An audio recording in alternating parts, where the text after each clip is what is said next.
That's not the only way he can get to work in the morning, but it's the way he's chosen to express his individuality through his application of conchos and leather.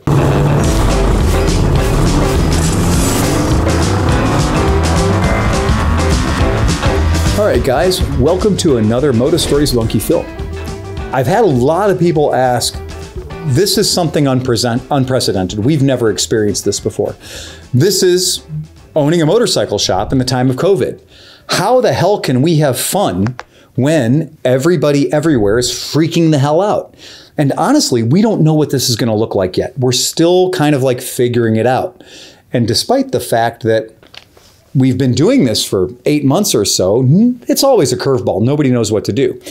But the motorcycle industry, among a couple of other industries, did not react to COVID the way that they thought it would have.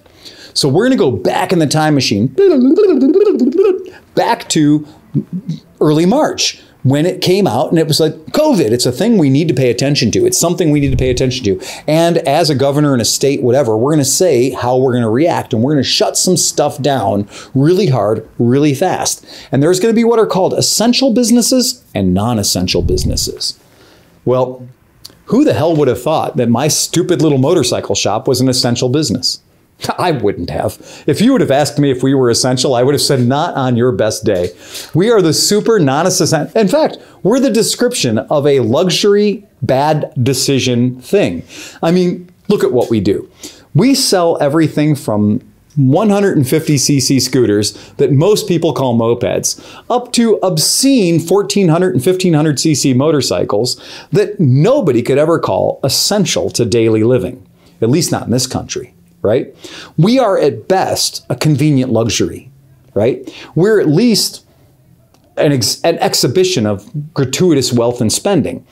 When you see the guy with white hair and a giant gut riding a Harley Davidson, that's not the only way he can get to work in the morning, but it's the way he's chosen to express his individuality through his application of conchos and leather.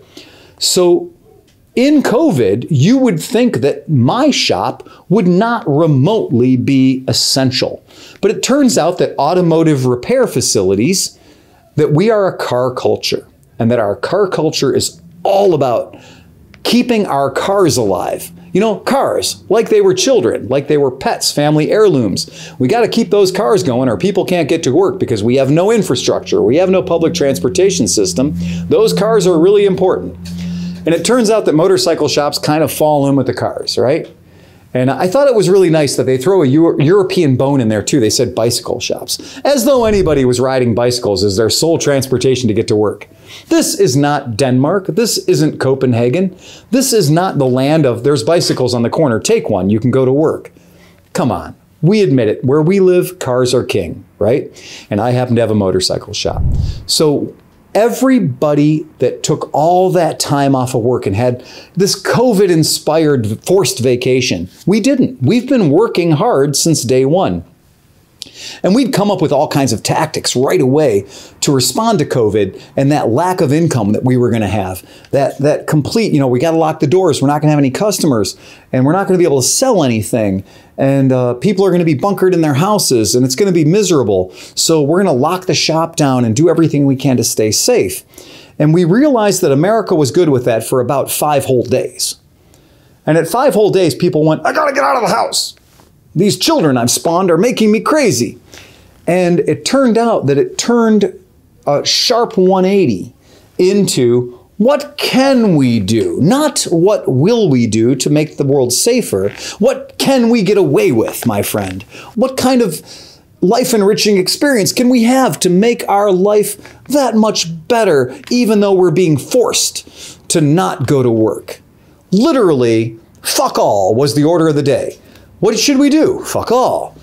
How can we keep this world safe? Fuck all, right? Everything was all about don't do anything. That's the best thing. I'm going to challenge you to do very little and do it well because you're a patriot. Now, in the motorcycle industry, it turns out right away in the motorcycle industry, in the kayak industry, in the boat industry, in the camper industry, everybody decided that since we can't go on planes and visit faraway places anymore because they won't have us, and we can't even go places that we like to go like Mexico or Canada, cheap vacations I could afford to take.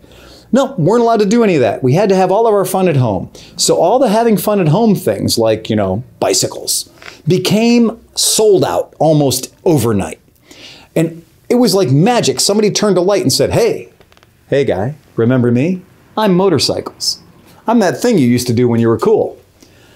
I'm motorcycles. I'm that way that you can feel better about yourself. I'm that way that you can feel like you're flying, even when you're just on your way to that mundane task of buying 15 more rolls of toilet paper. Motorcycles gave everyone a little slice of freedom.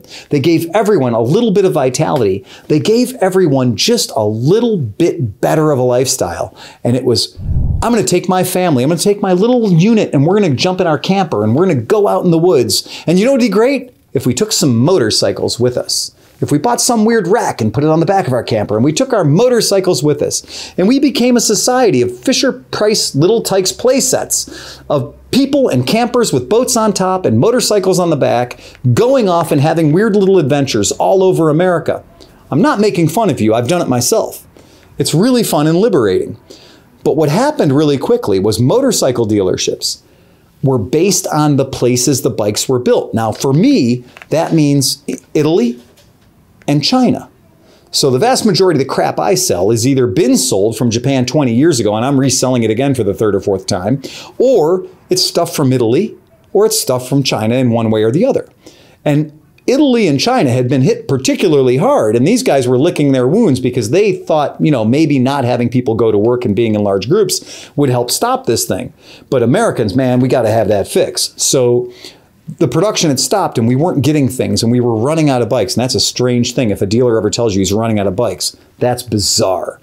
But we were. And we were buying up stuff and the price of things went higher than it should. And people were dragging absolute shit boxes out of the garage that hadn't run in 15 years. And people were paying top dollar for them. It's the strangest thing that I've experienced since way back in 2008 when the gas prices went to $5 a gallon and everybody ran in the door and they were like, I don't care what you sell me, but I got to have something that gets 100 miles per gallon because my Hummer out there is only getting 12 miles per gallon and I got to average this shit out. Otherwise, I'm not an American, right? Well, that's exactly what happened. So for us in this industry, it was really weird. I know that a lot of people have lost everything because of this. And it's heartbreaking to think that people that put their heart and soul into their family business and it couldn't survive when the only way to get your groceries is to get them in through Amazon, or the only way to survive is to get the stuff you need ordered to your door, right? Because you're not going to go out and do the things you used to do anymore.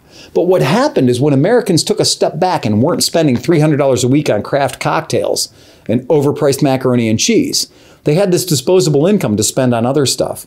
And places that were not destined for greatness, places that weren't even significant anymore, Harley Davidson dealerships that hadn't had a new product in a couple of years were selling out of bikes. Don't let anyone in this recreational vehicle industry tell you that they're hurting because COVID was good for them. And that's what's weird. That's that insider baseball that not too many people are going to talk loudly about. Motorcycle dealers in general, along with boat dealers and bicycle dealers and people that sell kayaks and stuff like that, we're doing better this year than we've ever done before. It's really weird. And we have to sit back and be very quiet because nobody likes a gloating asshole. But if you're wondering why the guy at the motorcycle shop is telling you it's a 5-week wait to get your bike serviced, it's because there's literally 40 bikes ahead of you that all got dragged out of the garage where they've been sitting for 4 or 5 years that need work done. So keep that in mind. It's not always what you think it is. That's a little bit of the insight of the Moto Stories of Cleveland Moto. We talk about this in our podcast. It's silly. We have a good time. Don't listen to it because it's quality. Listen to it because it's reliable. We've been doing it for over 300 episodes. We just keep showing up and the microphone keeps getting turned on and we keep putting out 2 to 2.5 hours of absolute garbage. But people keep signing up. It's so weird. I like it. It's a lot of fun. It gives me something to do on a Thursday or Friday night as opposed to go out and do something silly like drunken driving. But it's an outlet. We should all have an outlet. Check back with us. Check us out at Moto Stories. We'll always bring you something silly every week. We'll come up with something stupid. But if you want to have some control over this, get in the comments section. Tell us what you think is important. Let us know what your gripe is. Because after 20, 30 years in this, yeah, I got an opinion on just about everything. So ride fast and take chances.